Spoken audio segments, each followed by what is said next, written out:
Hello friends, welcome to చందమామ కథలు by RK. చందమామ కథల ప్రపంచంలోకి వెళ్ళిపోదామా? ఇప్పుడు చెప్పబోయే కథల మొదటి కథ తోడేలు దుర్బుద్ధి.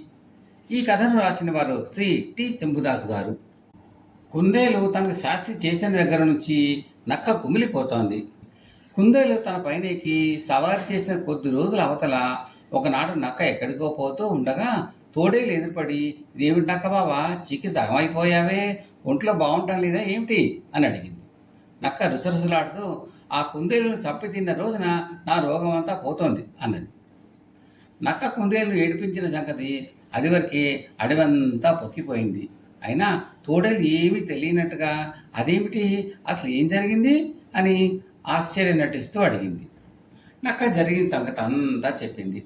అంతా విన్న తోడేలు, "ఈ భాగ్యానికి అంత విచారమా? ఈ సాయంకాలం లోపుగా మనం ఆ కుందేలు అంతు కనుక్కుందాం పద" అన్నది. "ఎట్లా అంతు కనుక్కుందామని నీ ఉద్దేశం?" అని నక్క అడిగింది. "మాయమాటలతో కుందేలును మీ ఇంటికి రప్పిస్తాను సరా" అంది నక్క. "మా ఇంటికి రావడానికి కుందేలుకు గుండా చెరువా, ఎన్నటికి రాదు" అంది నక్క. "అదంతా నాకు వదిలేయి, నువ్వు ఇంటికి పోయి మంచం మీద పడుకో. తలుపు అలికిడే అయిందంటే వెంటనే బెర్రె వేసుకుని పడుకో. కుందేలు వచ్చి నీ ఒంటి మీద చెయ్యి వేయగానే పట్టేసుకో, తెలిసిందా" అంది తోడేలు. నక్కకు ఈ మాట వినగానే పరమానందమైంది. ఇంటికి వెళ్ళి మంచం మీద పడుకుంది. ఈ లోపుగా తోడేలు కుందేలు ఇంటికి వెళ్ళి తలుపు తట్టింది. లోపల నుంచి కుందేలు, "ఎవరు వారు?" అని అడిగింది. "నేను తోడేలునులే, ఒకసారి తలుపు తీయి, నీకొక అశుభవార్త చెప్పిపోదామని వచ్చాను" అంది తోడేలు. "అశుభవార్త? అయితే అవశ్యం వినాలి" అంటూ కుందేలు తలుపు తెరిచింది. "ఇంతకు మునుపే పాపం మన నక్క చచ్చిపోయింది, నువ్వు ఒకసారి వెళ్ళి చూసిరా" అంది తోడేలు. "మరి ఉత్తర క్రియలు చేయించగా ఇలా వచ్చావేం?" అని అడిగింది కుందేలు. "అదిగో ఆ పని మీదే వెళ్తున్నాను" అంటూ తోడేలు జారుకుంది. నక్కను చూడపోవాలా వద్దా అని కుందేలు కాసేపు ఆలోచించి వెళ్ళి అసలు విషయం ఏమిటో తెలుసుకుందాం అని నిశ్చయించుకుంది. కుందేలు నక్క ఇంటికి వెళ్ళి తలుపు పెట్టి లోపలికి తొంగి చూసింది. నక్క తలుపు అలికిడి వినగానే తోడేలు చెప్పినట్టే పక్క మీద వెళ్ళగిలా పడుకుని చచ్చినట్టుగా బిర్ర బిగుసుని పడుకుని ఉంది. కుందేలు తనలో తాను మాట్లాడుకుంటున్నట్టుగా, "పాపం, శవాన్ని చూడడానికి ఒక్కరూ వచ్చినట్లయితే నాకా బోళ్ళంత పని ఉన్నది" అన్నది. నక్కలో కొంచెం కూడా కదలిక లేదు. మళ్ళీ కుందేలు ఈ విధంగా పైకి అనుకోసాగింది. "నక్క బావ ఒకవేళ నిజంగా చావలేదేమో, ఎందుకంటే తమను చూడవచ్చినప్పుడు ఆ చచ్చిన వాళ్ళు వెనక కాలు చాచి 'ఓహో' అంటారు కదా, కానీ నక్క అలా అనలేదే. నక్క చావకపోతే నాకు ఈ శవజాగా రాకుండా దేనికి, నా దారి నేను పోతాను" అని. ఈ మాట వినగానే నక్క తన వెనకాల పైకి చాచి "ఓహో" అంది. అంతే, మరుక్షణం కుందేలు శరవేగంతో ఇంటికి పారిపోయింది. కథ సమాప్తం. తరువాతి కథ దైవభీతి రాజభక్తి. ఈ కథను రాసిన వారు శ్రీ అన్వర్ గారు. ఇరాన్ దేశంలోని ఒక గ్రామంలో ఇబ్రహీం, ఇస్మాయిల్ అనే ఇద్దరు కట్టెలు అమ్ముకుని జీవించేవారు ఉండేవారు. వాడు రోజు అడవికి పోయి కట్టెలు కొట్టి సమీపంలో ఉన్న నగరానికి పోయి అమ్ముకుని ఆ చాలని డబ్బుతో తమ పెద్ద సంసారాలు గడుపుతూ తాము ఏ విధంగానైనా సరే ధనవంతులమైపోతే బాగుండు అనుకునేవారు.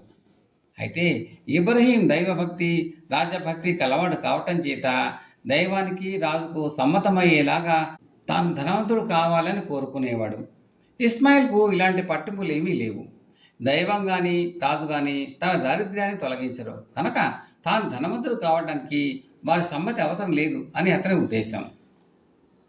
ఒకరోజు అడవిలో వాళ్ళిద్దరూ చెరొక పక్క కట్టెలు కొడుతున్నారు. ఉన్నట్టుండి ఇస్మాయిల్కు ఒక ఆలోచన వచ్చింది. అతను ఇబ్రహీం దగ్గరికి వచ్చి, "చూడు ఇబ్రహీం, అడవులలో నిధి నిక్షేపాలు ఉంటాయంటారు. మనకు అటువంటిది ఒకటి దొరికితే ఎంత బాగుంటుంది" అన్నాడు. "దొరికితే ఏం లాభం, అది మనకు చెందదు కదా. నిధి నిక్షేపాలు ప్రజలందరి సొత్తు గనక అవి పాతుషాకు చెందిన సంప్రదాయం" అన్నాడు ఇబ్రహీం. "నీ సంప్రదాయం తగలబడా" అని శాపనార్థాలు పెట్టి ఇస్మాయిల్ తన పని చూసుకోబోయాడు.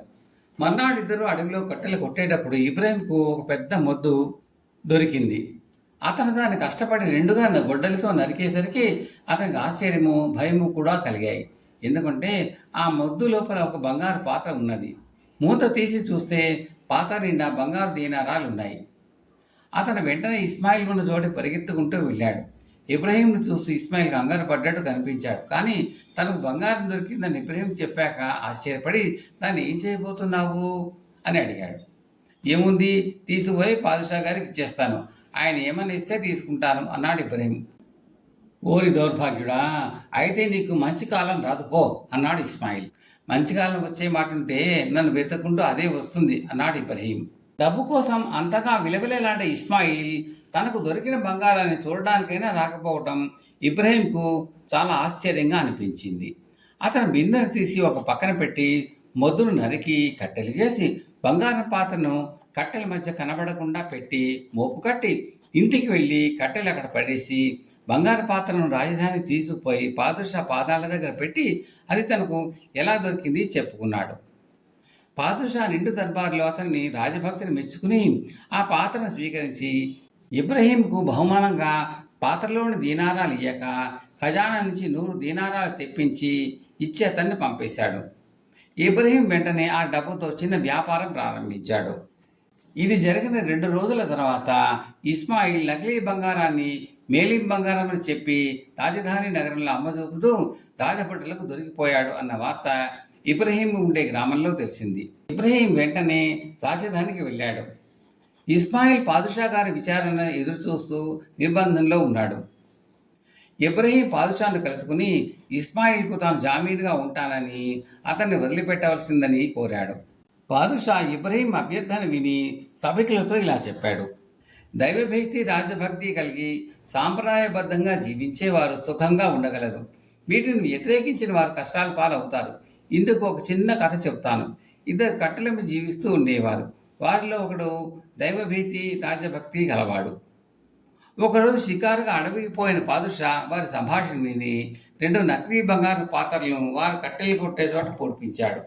అవి వారిద్దరికీ దొరికాయి. మొదటివాడు తన బంగారు పాత్రను సాంప్రదాయం ప్రకారం పాదుషాకు అప్పగించి 100 దీనారాలు బహుమతి పొందాడు.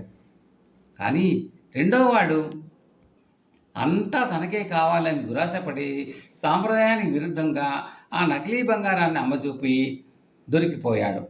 మొదటివాడు ఇబ్రహీం, రెండోవాడు ఇస్మాయిల్. ఇలా చెప్పి పాదుషా ఇద్దరిని సభికులకు చూపాడు. ఇబ్రహీం జామీర్ పైన అతని కోరిక ప్రకారము ఇస్మాయిల్ను పాదుషా వదిలిపెట్టాడు. ఇస్మాయిల్కు బుద్ధి వచ్చి లెంపలు వేసుకున్నాడు.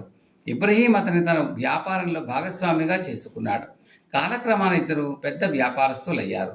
కథ సమాప్తం.